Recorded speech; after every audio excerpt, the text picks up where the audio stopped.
The knock came at midnight, not the polite, timid tap of a neighbor, nor the heavy pound of a soldier. This was deliberate, measured, like someone rehearsed it all the way here.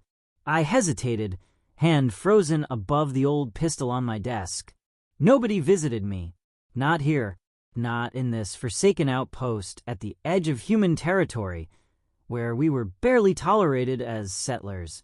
The second knock was softer, almost pleading. I cracked the door open.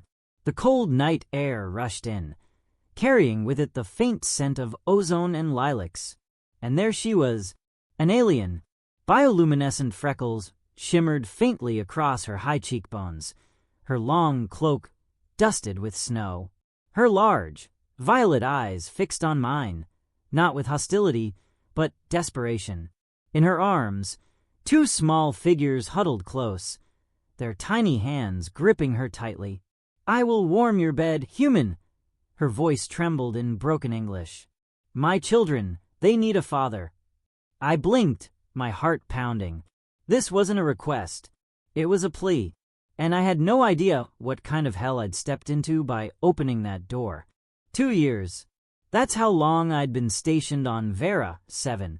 2 years of silence, broken only by the occasional status reports I sent back to Earth.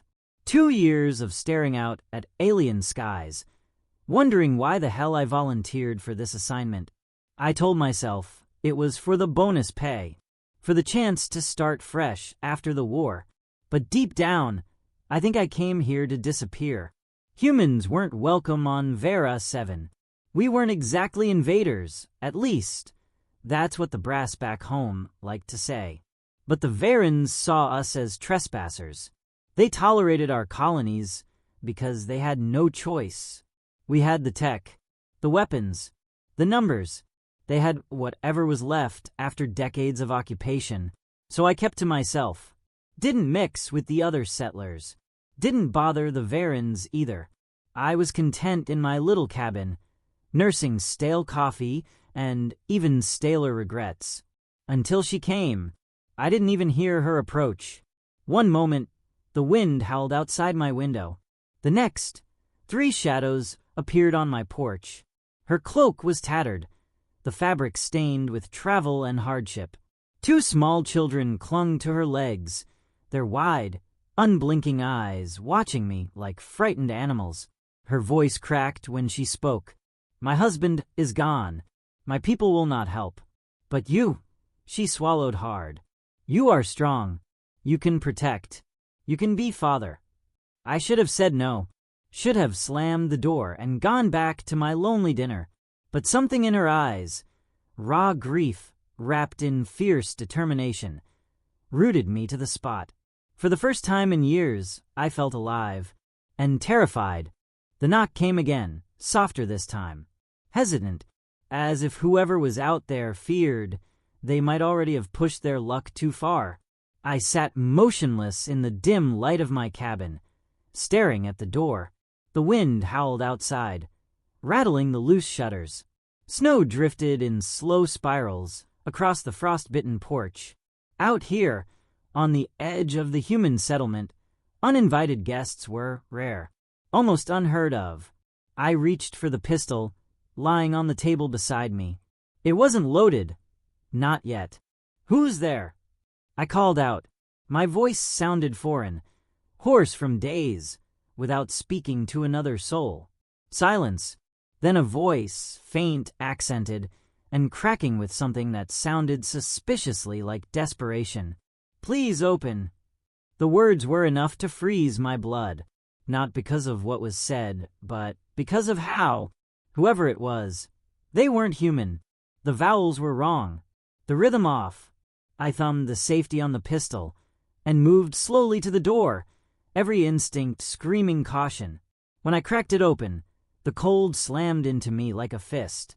But it wasn't the cold that made me catch my breath. It was her. She stood there, cloaked in ragged fabric, barely thick enough for the Veran winter.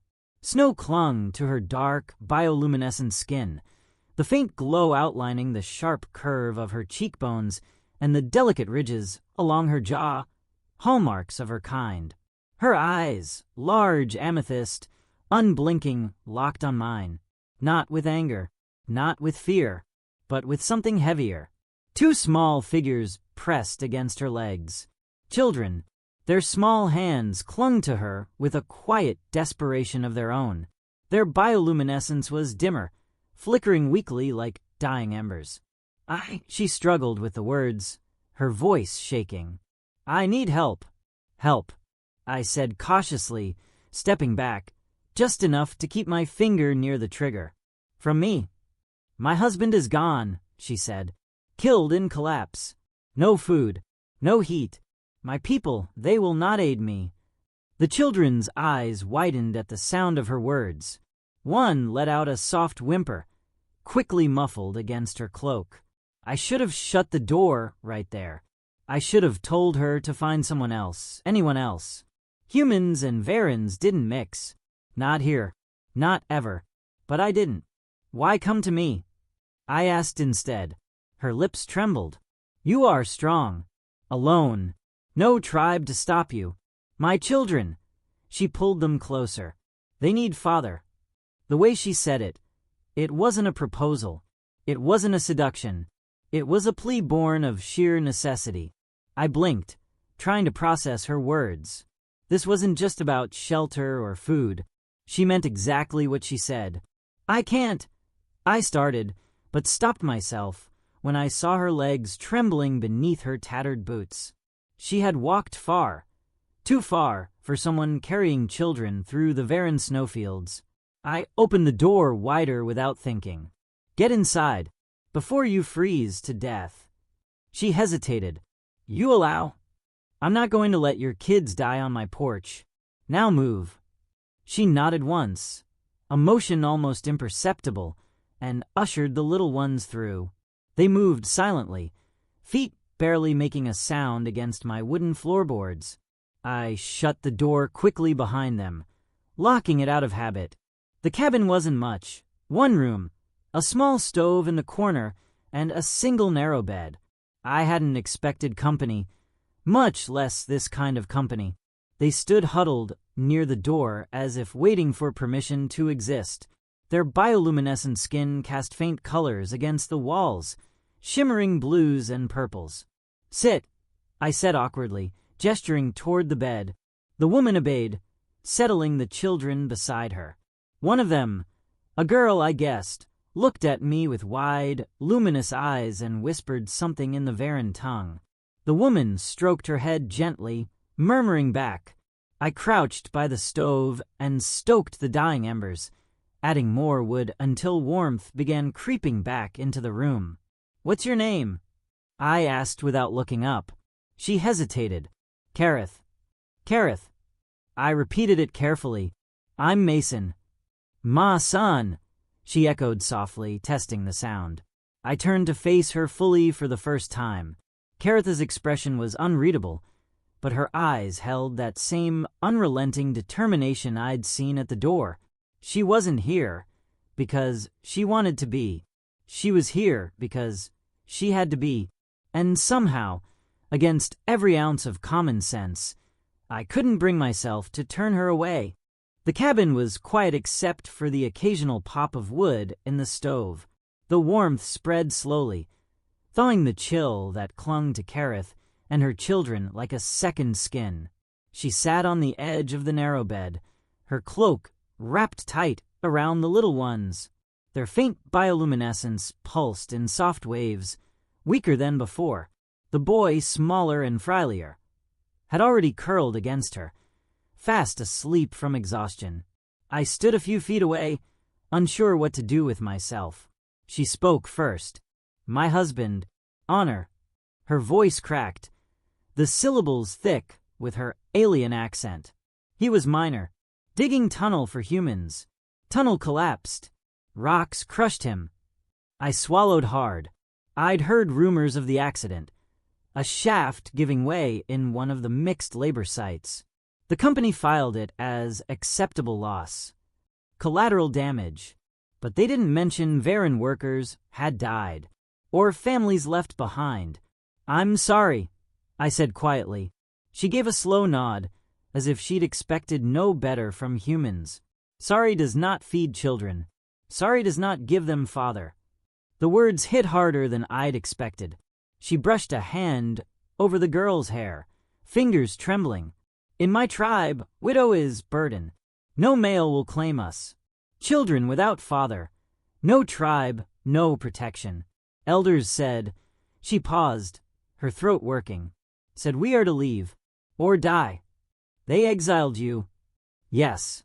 I felt a flicker of anger. Not at her. Not even at her people. At the whole damn situation. Out here, life was brutal. Varens and humans, alike, were just trying to survive on a rock that didn't want either of us. And so you came to me?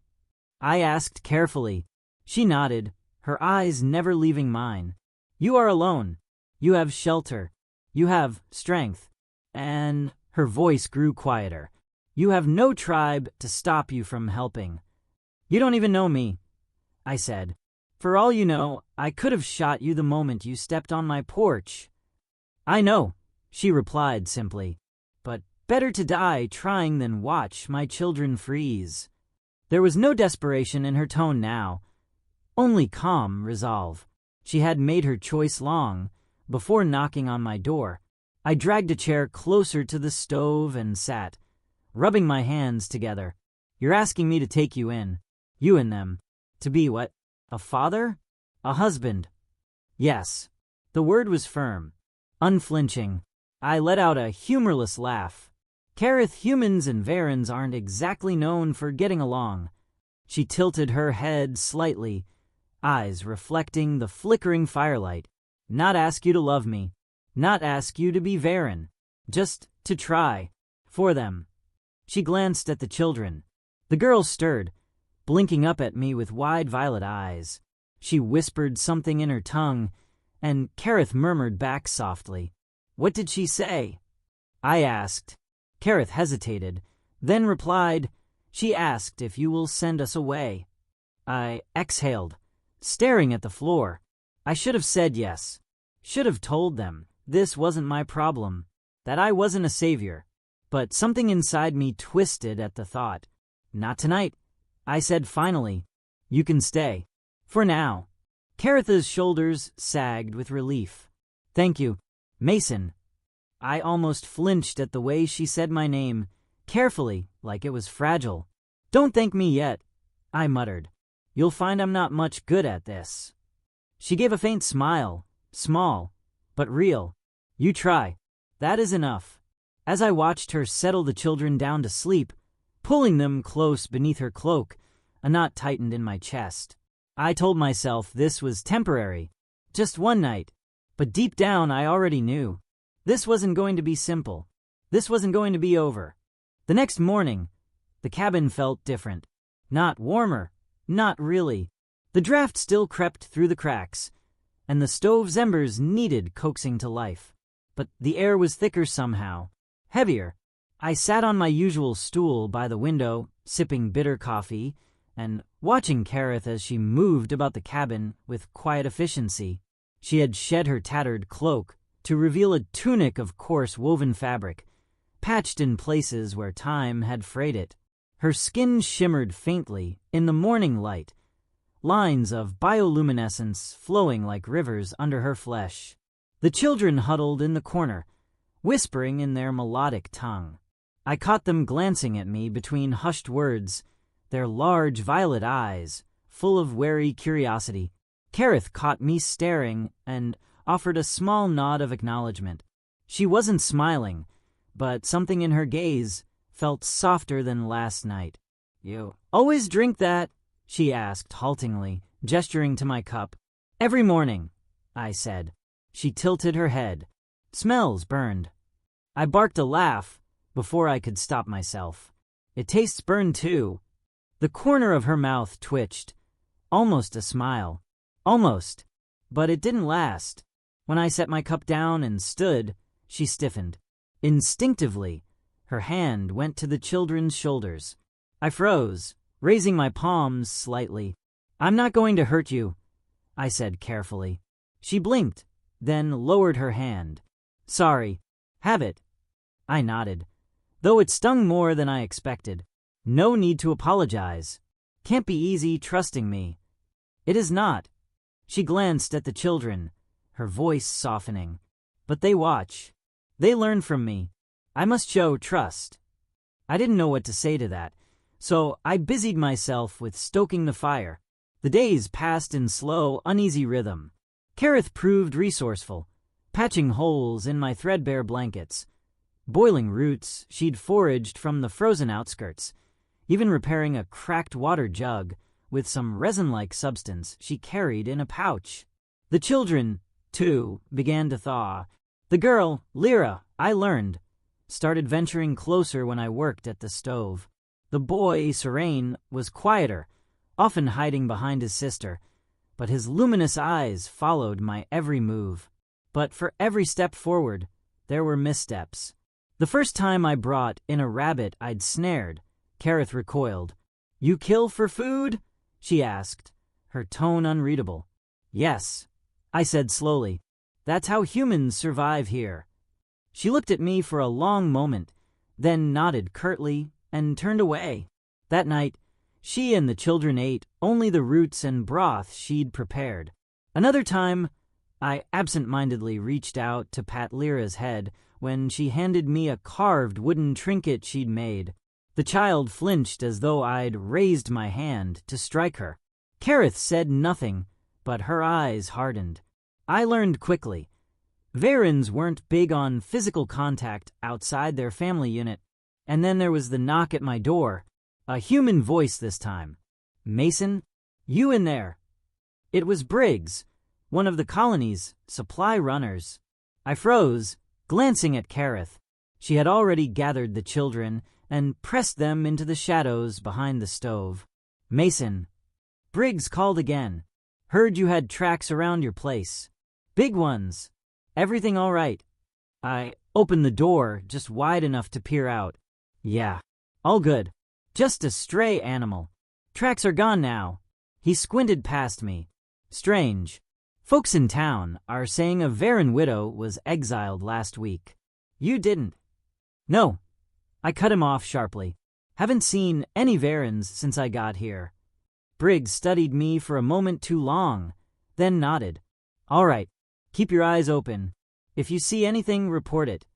"Sure," I lied. I shut the door and leaned against it, exhaling slowly.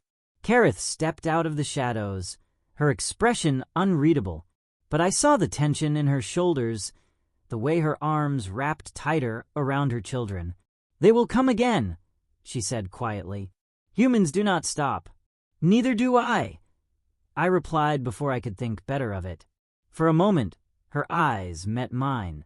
Two luminous pools of amethyst, filled with equal parts fear and something else. Something I couldn't name. It lingered long after I turned away.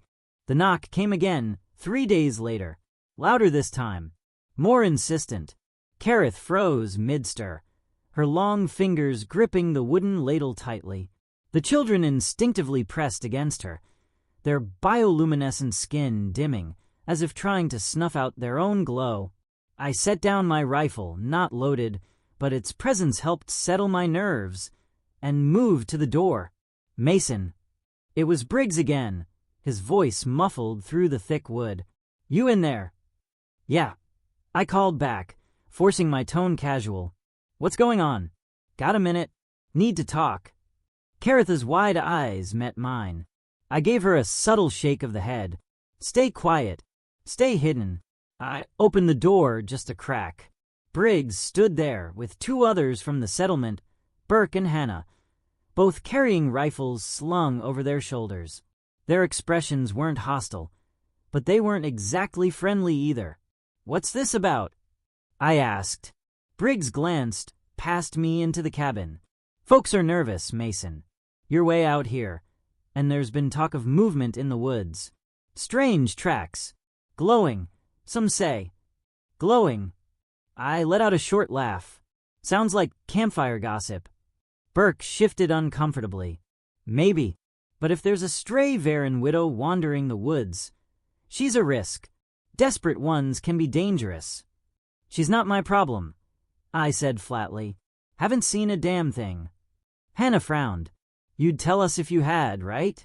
It's not just about you. A starving widow could lead predators right to the settlement. Or worse, she might come begging. Begging? The word tasted bitter on my tongue. Funny, I thought we were supposed to be better than that. Briggs raised his hands in a placating gesture. Look, Mason, we're just checking. If you see anything, you know the protocol. Sure, I lied again. You'll be the first to know. After an awkward pause, they turned and trudged back through the snow. I watched until their shapes disappeared into the treeline, then shut the door and bolted it. Kareth emerged from the shadows, her arms still wrapped protectively around the children. They suspect, she said quietly. They do, I admitted. Her gaze lingered on the door as if expecting it to burst open. If they find us, they won't. You cannot be sure. You're right, I can't. But I made a choice when I let you in. I met her eyes. I'm not backing out now. That night, sleep came in fits and starts. Every creak of the cabin's timbers, every howl of wind outside, set my nerves on edge. Kareth sat awake by the stove, feeding the fire. The soft glow of her skin bathed the children in pale light as they slept, their small forms curled close together. You should sleep, I said from my cot. I do not need much. Even so, you're safe here. Her eyes flicked to me, unreadable in the firelight. Are we? The question hung heavy between us. The next day, the first sign of Varens came, not at my door, but in the woods. I was out gathering firewood when I saw it, a thin spiral of black smoke rising in the distance. Too small for a human camp, too precise. Kareth confirmed my suspicions when I returned. Scouts, she said, her tone clipped. My tribe sends them to ensure we are gone, or to finish what exile began. You mean they'll... Yes. Her hand tightened on the ladle. Widow with no protector is weakness, and weakness cannot remain. I swore under my breath. So we've got humans watching us from one side, and your people hunting from the other. Yes. For a long moment, neither of us spoke. The children played quietly in the corner, unaware of how precarious their lives had become. Kareth finally broke the silence. You can still send us away. Save yourself. I shook my head. That's not happening. Her expression softened, barely, but enough for me to see it. Why? I didn't have a good answer, not one I could put into words. So I just said, because I don't leave people to freeze to death. Something flickered in her eyes, gratitude, or maybe something deeper. That night, as the wind howled and unseen eyes watched from the woods, I sat by the stove cleaning my rifle. Kareth sat opposite me, her children asleep between us. We will fight, she asked quietly. If we have to, I said. She gave a small nod. Then, I will fight too. For the first time, I believed her. The wind came first. Not the usual cold breeze that whispered through the trees, but a sharp, biting current laced with smoke and warning. I smelled it before I saw anything. Burned brush, gun oil, sweat. Then came the lights. Human torches, moving through the trees. Kareth stood silently by the window, her skin dimmed to near black. Children pressed behind her like shadows. Her face showed no fear, but I could feel it in the tension radiating from her, in the way her hands curled at her sides. They're coming, I said, though she already knew. How many? She asked. 3, maybe 4. They're spreading wide, cautious. They think I'm hiding something. Because I am. I stepped away from the window and loaded my rifle. Quiet, methodical. I didn't want this fight. I wasn't a soldier anymore. But I'd lived too long in the quiet to give up now. Kareth turned to me. You can still give us up. Tell them we forced you. You might live. I looked at her. Really looked at her. The faint scars on her cheek, the careful way she shielded her children even now, the weary fire still burning in her violet eyes. "I don't want to just live," I said. "I want to be the kind of man worth saving." She didn't answer, but she stepped beside me. Outside, branches cracked. Boots in snow. Voices low and tense. I cracked the door just enough to hear. "Careful. He might be armed." "Something's off. That smoke's too fresh." "Don't shoot unless he gives reason. We still need to be able to claim plausible cause." My heart thudded against my ribs. I opened the door. 4 rifles raised instantly. "Evening," I said flatly. Briggs stepped forward. His face was pinched with tension. "You lied to me, Mason." "Maybe." We saw prints again. Smaller than yours. Bioluminescent traces on tree bark. You're harboring one of them. Maybe more. I didn't flinch. "They're not a threat." Burke scoffed. "Not a threat. They're exiles. That means something. She's marked. Could bring a dozen of them down on us." "She won't. She's trying to survive." "We all are," Hannah snapped. "And we don't do it by protecting aliens who'd slit our throats for a bowl of broth." I felt Kareth step behind me. Silent. Still. "She's not your enemy," I said. "Not unless you choose to make her one." There was a long silence. Then, slowly, another voice joined the wind. Varen. Soft.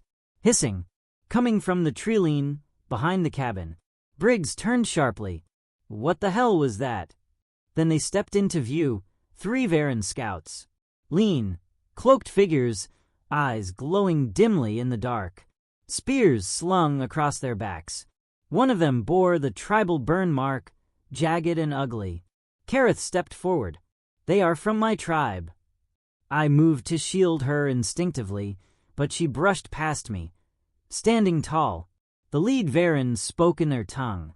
Kareth responded, calm, firm, but with authority. The exchange was fast and tense. Finally, the lead scout looked past her to me. "He says," Kareth translated, "that I have shamed the tribe by seeking protection from a human. He came to finish my exile with blood." Burke's rifle rose. "We'll handle it then. You want them gone, Mason? We take them now and—" No. Everyone froze. I stepped between the 2 groups. "No more blood," I said. "Not tonight." Briggs looked at me like I'd lost my mind. "Mason." I said no. I raised my rifle, not at the Varens, not at the humans, but at the ground between them. "This ends here. They stay. You go." Burke spat. "You're choosing them over us." I looked at Kareth, at Lyra and Serene peeking from the doorframe, eyes wide. "I'm choosing the ones who didn't come here with rifles and fear." The Varen scout said something else. Kareth turned to me.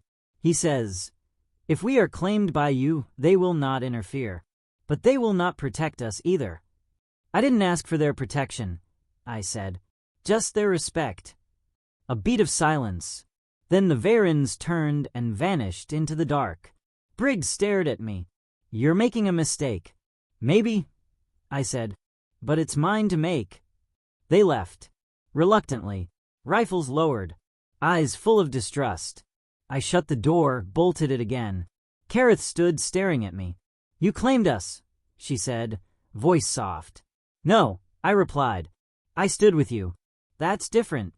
Her lips parted as if to speak, but she only nodded, stepped closer and took my hand. Her skin was warm,